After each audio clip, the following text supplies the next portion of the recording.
y estaban de acuerdo, digo, jerarquías de primera magnitud. Y yo personalmente tenía las conversaciones con ellos. Lo sabía y lo transmitía a los principales dirigentes de la Junta.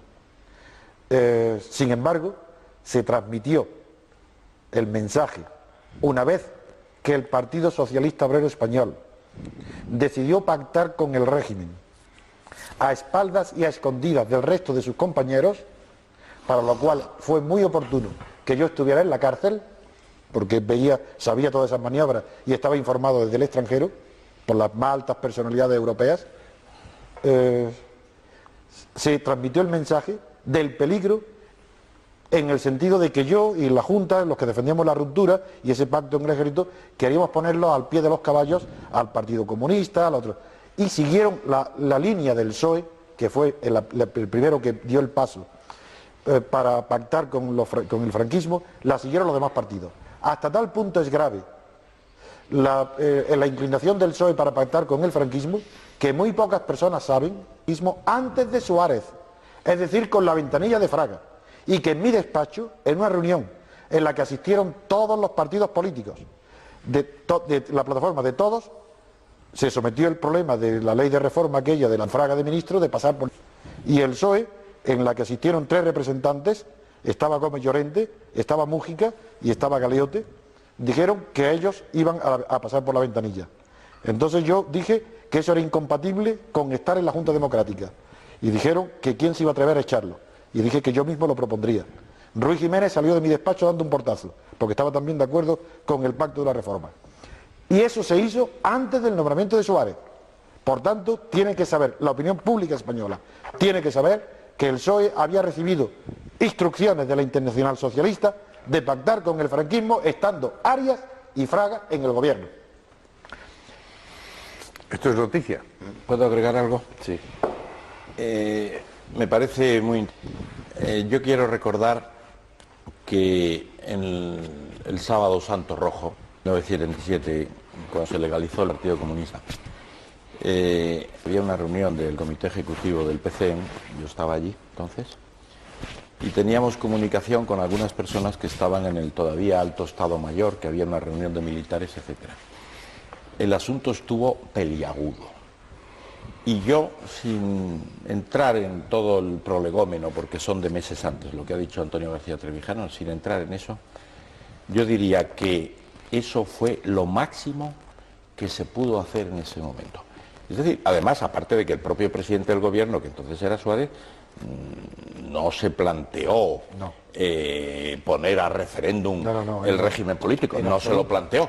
Pero yo me pregunto, si se hubiera planteado el régimen político, ¿el ejército lo habría aceptado? Ese es otro tema. Hay un argumento. Ese es otro tema. Hay un argumento. Yo tengo mis dudas muy serias de que lo más que toleraron fue el reconocimiento de todos los partidos. Si el Partido Comunista se hubiera limitado a renunciar a asistir a las elecciones, el régimen no hubiera sido legitimado. Es decir, aunque el PSOE y todos los partidos hubieran aceptado el pacto, pero el Partido Comunista hubiera dicho, yo no pido legalización, porque no puedo pedir legalización. La libertad nos pertenece por derecho natural a todos los partidos y no reconocemos a nadie que tenga la autoridad o la potestad de darnos la libertad o la legalización. Si el Partido Comunista no va a las elecciones, no hay legitimación de la reforma y hay ruptura. Pero y el habían pasado por ventanilla todos los demás. Claro, aunque hubieran pasado todos los demás. Claro. Pero eso... Si el Partido Comunista, si se celebran las elecciones y el Partido Comunista no va, no concurre porque es ilegal, no se legitima. No sale la operación. No sale la operación. Bueno, pues y el ejército no tiene más remedio que aceptar la legalidad del Partido Comunista. Yo estoy de acuerdo. Pues esa es la prueba de que era posible la ruptura. Esa es la prueba. Que no se le pedía ninguna que fuera heroico al Partido Comunista. No se le ponía que luchara en la calle, que hiciera huelga. Se le pedía simplemente que dijera no y que se quedara quieto en su casa. Pero has dicho, me parece demasiado deprisa antes, que el fantasma de la guerra civil no existía. No. Hombre, Una parte entera del Partido Comunista tenía la consigna de la huelga general con la muerte de Franco, porque muerte de Franco solo hay una. Recuerdo que me lo dijeron muy directamente a mí. ¿Dónde te dijeron la verdad? Esa era una consigna muy antigua. No te dijeron la verdad. Muy antigua, ya no funciona. que eso es muy importante. Era imposible la guerra. Que es una de las ventajas que hoy tenemos, que no hay gente dispuesta a pegar Un golpe tiros. para frenarlo sí podría haberlo habido. Y si se plantea la cuestión de monarquía o república, presidencialismo o no presidencialismo, eso seguramente los militares lo habrían parado. No, yo digo, bueno, Lo que pasa es que no llegó a plantearse. Bueno, además. pero tú no ti- llegó a plantearse porque tú haces una opinión, mientras que yo he dado un dato. No, Y todos sabéis que yo no miento jamás. Pero Que lo que digo es... los datos de conversaciones con militares, tú mismo has reconocido que había grupos diversos. No, pero yo Y los algunos primeros... grupos no estaban dentro de esa No, pero los primeros, los que Antonio- tenían la responsabilidad, esos aceptaban Antonio, esa salida. sé los militares en que estás pensando y hay otros que no estaban otros por no, la labor. pero tenían menos poder. Que hay otros que no estaban ni mucho menos Claro por que la no, labor, claro que no. sino todo lo contrario, por un continuismo que hubiera sido tal vez peor. En 1974, Antonio García Trevijano impulsó la creación de la Junta Democrática de España, de la que fue coordinador ejecutivo y redactor de su manifiesto. Asimismo, tuvo un papel importante en la fusión de esta organización con la Plataforma de Convergencia Democrática, dando lugar a la denominada Plata Junta, que unió en un solo frente a todas las fuerzas políticas de oposición al régimen de Franco. Tras imponerse en la transición española la opción de la reforma de la dictadura frente a la de la ruptura democrática que defendía, abandonó la política activa.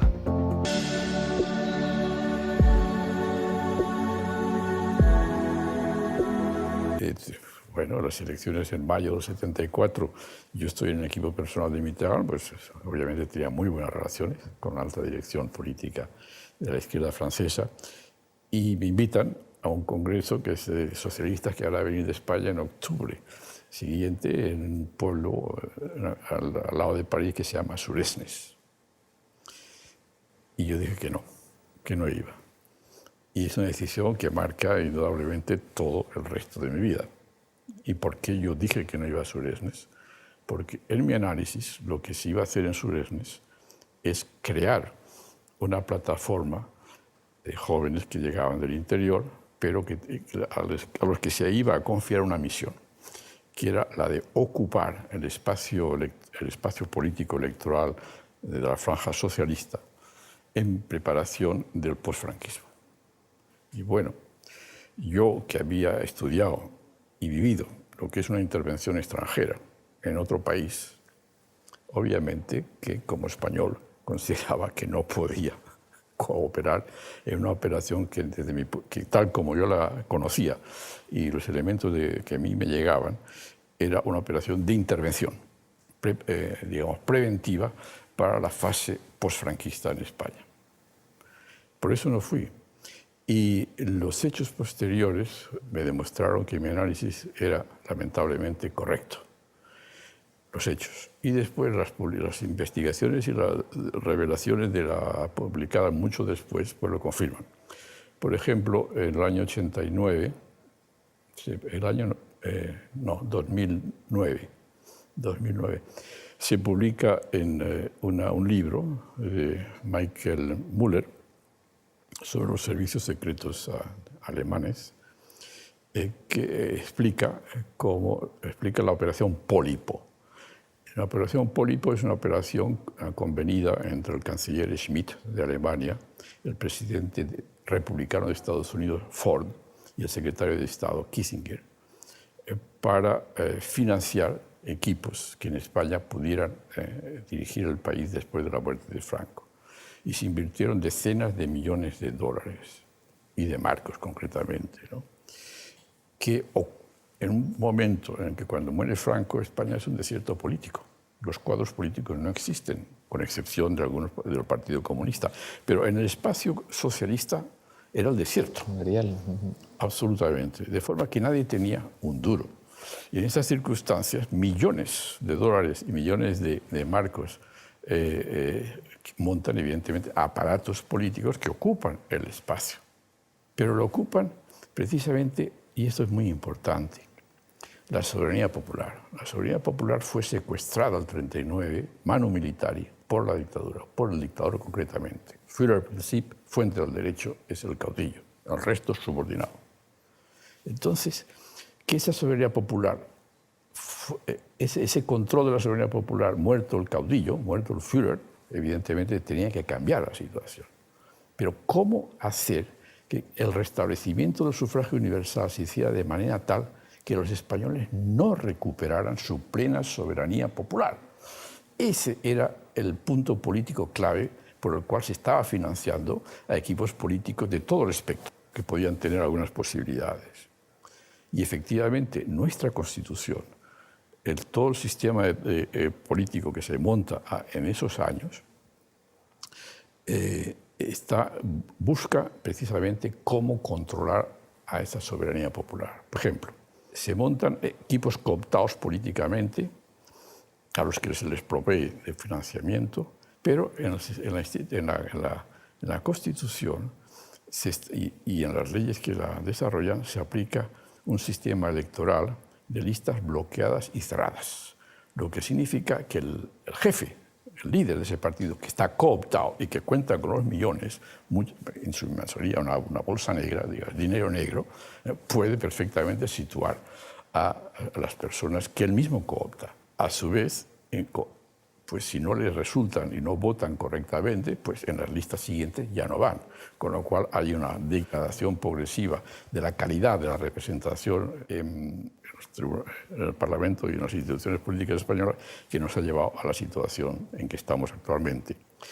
Otro factor, circunscripciones provinciales. Bueno, ellos observaron que las elecciones últimas que hubo en España de febrero del 36, el distrito era unipersonal, con lo cual había una relación entre el elector y el elegido. Y había un control personal, cómo se comportaba este representante de la soberanía nacional.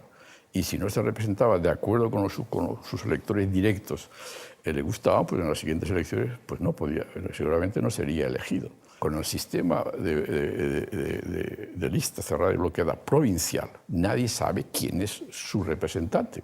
Pregunta tú en la calle quién es su representante en el Congreso, no lo sabe, y en el Senado tampoco lo sabe. Una lista en la cuya participación no ha tenido ninguna intervención. Y a su vez, pasemos por ejemplo a la participación de los ciudadanos en el proceso legislativo. Sí, se admite la iniciativa legislativa ciudadana, pero requiere 500.000 votos, 500.000 firmas, y cuando llegan al Parlamento, ni siquiera está obligado el Parlamento a discutir ese proyecto de ley. Simplemente en la mesa lo pueden perfectamente enviar a la basura, es decir, neutralizado. El referéndum, por ejemplo, que es otra manera de participación directa de los ciudadanos. Sí, referéndum sí, pero no vinculante, de forma que ustedes pueden votar lo que quieran, pero el gobernante no se siente de ninguna forma obligado por esa expresión del voto ciudadano. Y así, por eso tenemos unos mecanismos de control que hace que los órganos llamados de representación están neutralizados a través de estos mecanismos, que se mantienen hasta hoy. De ahí que cuando llega un momento de crisis, como el que se ha venido desarrollando desde 2007, una crisis internacional que repercute en España y que a su vez tiene también motivos internos de crisis, como el estallido de la burbuja inmobiliaria, queda al descubierto. La figura de Felipe González, sin la que seguramente no se entiende la historia del Partido Socialista Obrero Español desde el final del franquismo. Sé que te llegaste a enfrentar con él en el Congreso de 1979. Te quería preguntar por lo que representa Felipe González y por su evolución. Bueno, para mí es muy clara la respuesta, porque es un análisis que tengo hecho desde el año 74. En ese Congreso de Suresnes, el PSOE ha aprobado un programa que elige a González de secretario general, que propone para España una república federal, reconociendo el derecho de autodeterminación de las naciones españolas, y la autogestión, etc. Firmado Felipe González. Bueno, cuando yo leo ese programa, yo no me lo creo. Y efectivamente, los años subsiguientes lo que muestran es que es un programa cuyo objetivo, analíticamente yo lo veo como evitar que ocupe el espacio socialista otros socialistas que realmente crean en esas cosas.